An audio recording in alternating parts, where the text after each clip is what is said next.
சேமியா அதை கட்டிக்கணும். சேமியா பண்ண போகிறோம். சேமியா இந்த ரவா உப்புமா மாதிரி கிண்ட போகிறோன்னு, உப்புமா மாதிரி கொஞ்சம் எண்ணெய் ஊற்றி விடணும்னு தால்சத்துக்குன்னு, இல்லை தால்சம் தான் பண்ணிக்கிடணும்னு,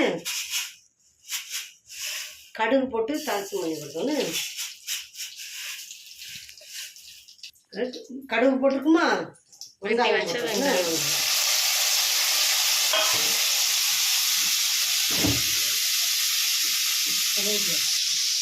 கருவேப்பிலை போட்டுக்கிறோன்னு தால்சம் பண்ணணும். தட்டிக்கிறோம், மிளகாய் தட்டுறோம்.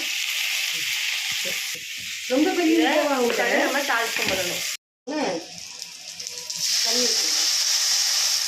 தண்ணி விட்டு கொதிக்க வச்சுக்கிறோன்னு தூர பறக்க போயிடுது. கொஞ்சம் கூட சால்ட் போட்டுக்கிறோம். அது வத்தல் ஆல்ரெடி தால்சம் பண்ண வத்தல் இல்லை மிளகா. இந்த தண்ணி இப்போ கொதிக்கிற வரை நம்ம வெயிட் பண்ணணும். இப்போ கொதிச்சுட்டு நல்லா அதில் நம்ம இப்போ சேமியா தட்ட போகிறோம்.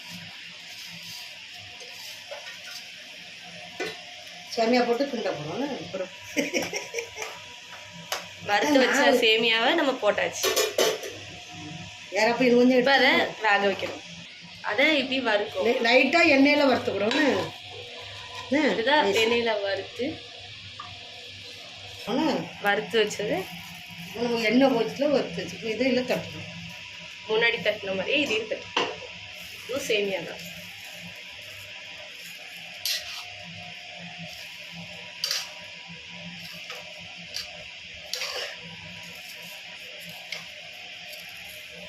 ரெடி.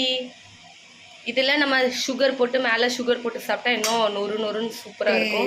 இருக்கும்.